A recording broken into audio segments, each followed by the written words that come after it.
Bienvenidos a este primer capítulo de El valor de tu trabajo, esta serie que hemos creado para vosotros. Quienes seáis nuevos y todavía no sepáis de qué va o en qué consiste, os recomendamos que veáis el vídeo anterior, donde realizamos la entrevista, donde yo me presento y os cuento quién soy. Pero sí os voy a decir mi nombre, soy Irene.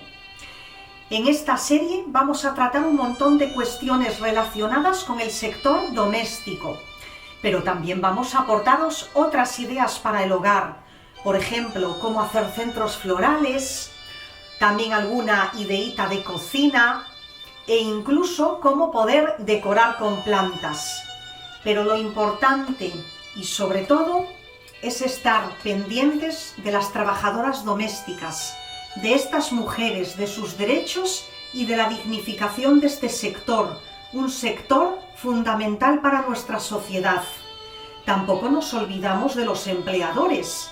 Queremos solucionar entre todos y contemplarlo a través de esta serie muchas de las cuestiones que rodean a este sector laboral, para que todos y cada uno de vosotros participéis en ella, con vuestros comentarios, contándonos vuestras experiencias, y de esta forma será como crearemos una comunidad muy bonita. Gracias por visitarnos y sin más vamos a empezar en este primer capítulo de una manera fuerte.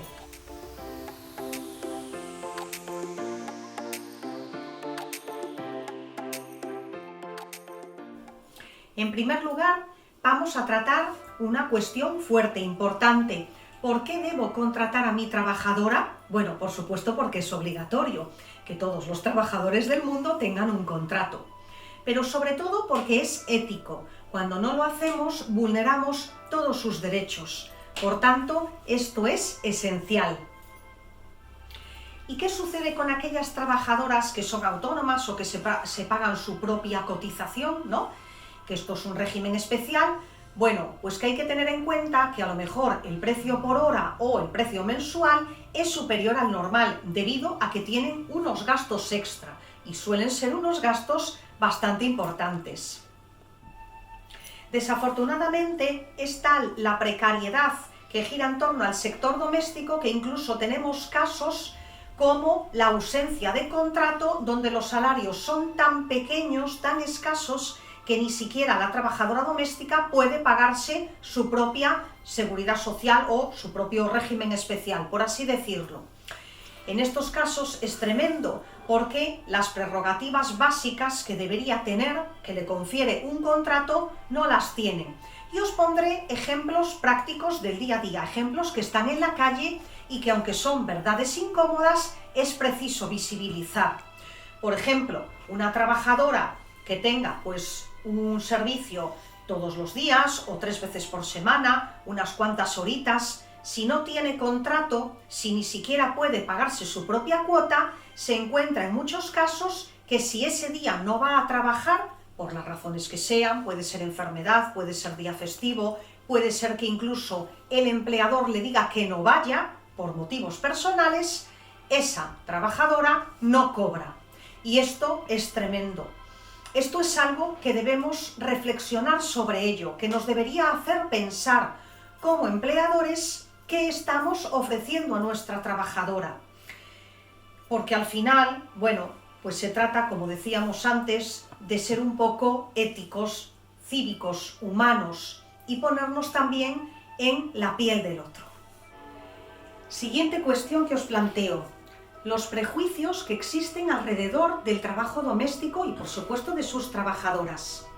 Estos prejuicios se componen de un montón de cosas que yo ahora mismo os voy a sacar a la luz.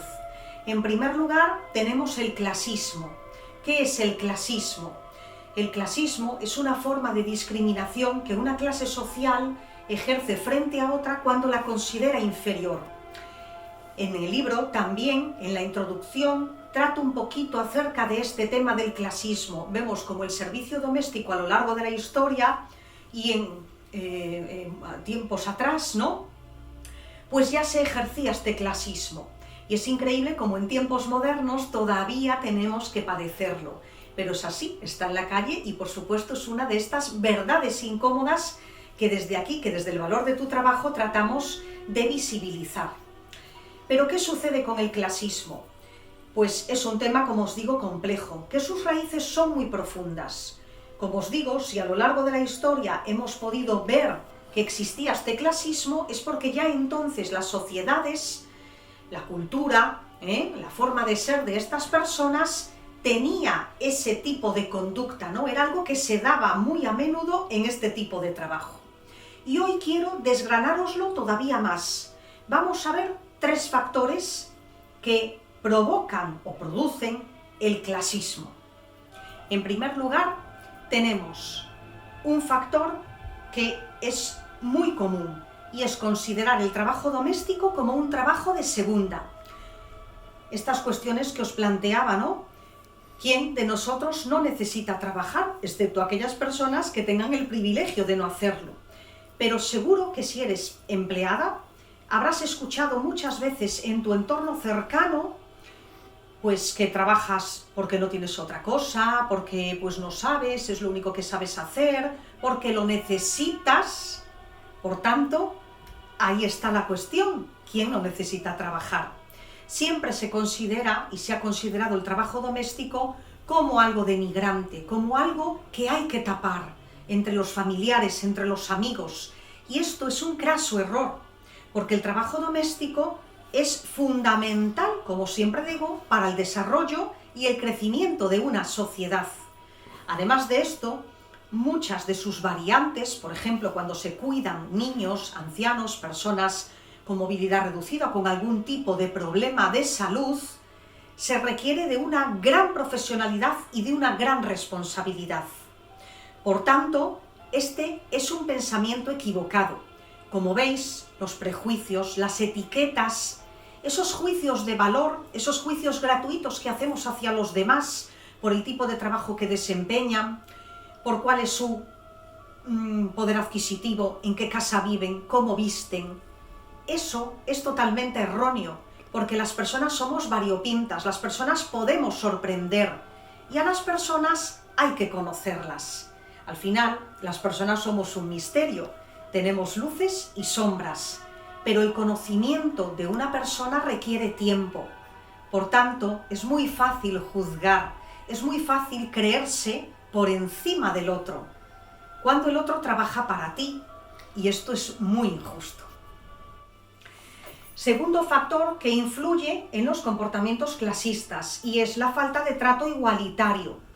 Esto es un craso error, porque al final, como en todo negocio, ¿no?, o en todo acuerdo, siempre hay un beneficio mutuo. Yo trabajo para ti, por tanto te estoy ofreciendo un gran servicio y tú me das un salario, ¿no?, para que yo pueda vivir.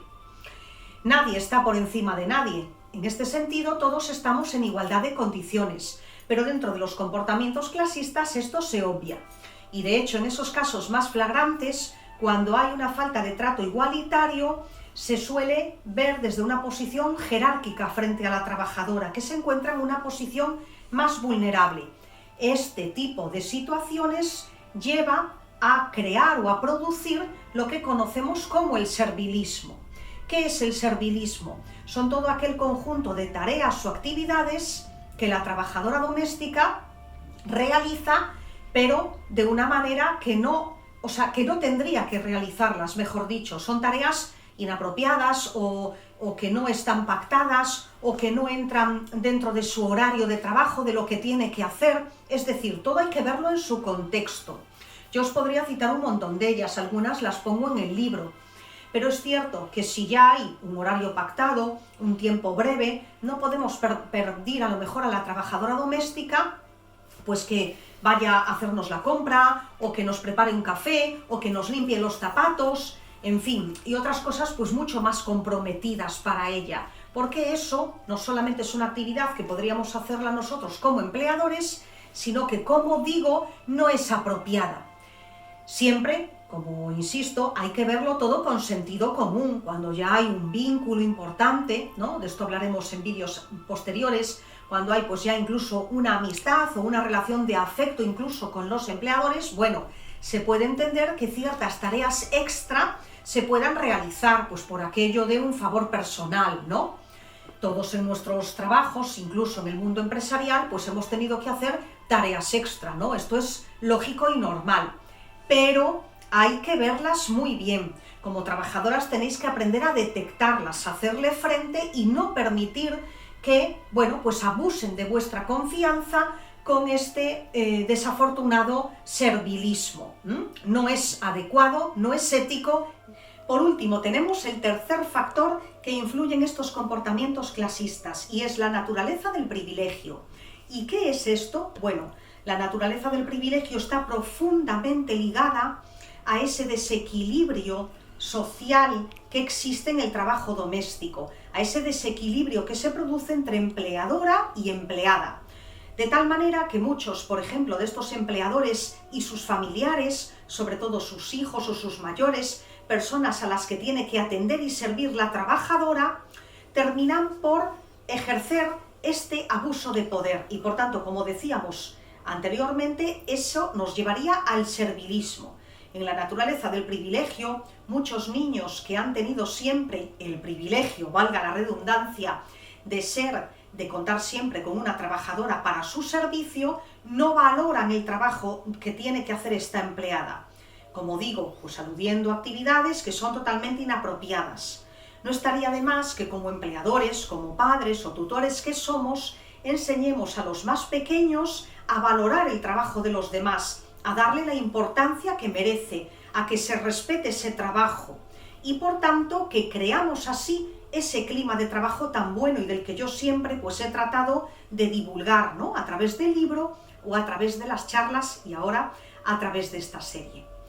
Por tanto, ya veis, 3 factores muy importantes que están ahí. Pensad, ¿caéis vosotros como empleadores en este tipo de conductas? Si sois trabajadoras, ¿habéis pasado alguna vez por una situación similar? Contádmelo en comentarios. Bien, ahora quiero hablaros del perfil laboral. El perfil laboral es esencial para cualquier trabajo en nuestra sociedad, desde un alto ejecutivo hasta un barrendero. Todos tenemos que tener perfil laboral. Y es evidente que se tiene que adaptar a las necesidades del trabajo que se va a realizar y, por supuesto, el tipo de producto que se va a vender o a promocionar, el tipo de clientela con la que se trata, etc. ¿Existe un perfil laboral en el sector doméstico? Sí, debe existir. Y en capítulos posteriores os voy a hablar un poquito más sobre esto, sobre el saber estar y sobre el perfil. Pero hoy ya quiero adelantaros que el perfil laboral en el sector doméstico no siempre es el ideal. ¿Por qué se produce esto? Porque muchas de sus trabajadoras provienen de contextos difíciles y, por tanto, cuentan con pocos recursos. ¿Qué podéis hacer como empleadores? Lo ideal, si somos empleadores, es, en primer lugar, como decía, conocer a la persona, dar una oportunidad. Si tenemos una persona válida, que trabaja bien y que cubre el servicio que nosotros necesitamos, perfecto, ya lo habremos tenido todo ganado. Pero luego, ¿qué pasa si esa trabajadora tiene que convivir con nosotros o recibir a nuestros invitados o a nuestra familia? En fin, interactuar más con las personas con las que se está trabajando. Pues no estaría de más compartir todo aquello que sabemos con nuestra trabajadora. Yo siempre os animo a vosotras como empleadas, y es algo que siempre trato de fomentar en las charlas, en que os cultivéis. Hay que leer. La lectura es impresionante. La lectura nos abre puertas a otros mundos, a otras historias, nos da conocimiento, nos da lenguaje, viajar, conocer otras culturas. Evidentemente, no todo el mundo cuenta con recursos, pero hoy, en la era de Internet, tenemos un recurso muy importante. A través de la pantalla podemos viajar a donde queramos, podemos aprender un montón de cosas. Por último, os lanzo otra reflexión. Escucho últimamente en algunos foros esa frase de que si no es por las mujeres no autóctonas, las que no están en nuestro país, ¿quién va a cuidar de nuestros ancianos, de nuestros mayores, de nuestros hogares, cuando ellas llegan aquí? Y este es un pensamiento tal vez un poco erróneo, ¿no os parece? Porque a lo mejor, de una manera inconsciente, pensando así, excluimos a aquellas mujeres autóctonas que están preparadas para el servicio doméstico y a su vez encasillamos o etiquetamos creamos un cliché de esas mujeres que vienen de otros contextos en que solamente sirven para el sector doméstico. Hay que tener en cuenta que efectivamente muchas de estas mujeres se encuentran con grandes barreras a la hora de convalidar sus titulaciones, a lo mejor los estudios que ellas ejercían en su país de origen con el nuestro. Pero no por ello nosotros debemos limitar nuestro pensamiento o planteárnoslo así en que solamente van a realizar este tipo de trabajo. No porque sea peor, ni mucho menos, no me canso de decir que el servicio doméstico es muy digno, sino porque deberíamos fomentar entre todos, cambiar el paradigma y ayudarlas a ampliar sus miras. A lo mejor quieren hacer otras cosas, que no sea pues trabajar en el sector doméstico. En fin, lo dejo a vuestro criterio, poned en comentarios todo aquello que penséis al respecto. El servicio doméstico tiene un impacto tan grande en la sociedad que incluso se ha llevado al cine. Algunos títulos interesantes como La nana, Una segunda madre, Sucedió en Manhattan, Criadas y señoras o ¿Qué fue de tía Alice? Nos muestran la realidad de muchas trabajadoras domésticas. Como veis, trabajar en un domicilio no es fácil, siempre requiere de mucha destreza, de mucha habilidad. Si sois empleadores, hay que aprender a ver esto en vuestras trabajadoras. Cuando, por ejemplo, tienen que interactuar con nosotros, en muchas ocasiones escuchando nuestros problemas, si se ven, en definitiva, en una situación comprometida. Por no hablar de aquellos dramas que tantas mujeres padecen en esos domicilios donde no hay nadie para ayudarlas, donde la inseguridad está a la orden del día. Si eres trabajadora doméstica, sobre todo seas algo más que unas manos, que tengas un valor añadido. Ese va a ser tu sello de identidad. Gracias por visitar nuestro capítulo de hoy. Si os ha gustado, darle like, suscribiros, porque no solo crezco yo, sino entre todos aprendemos a construir una comunidad muy bonita. Nos vemos en el próximo capítulo.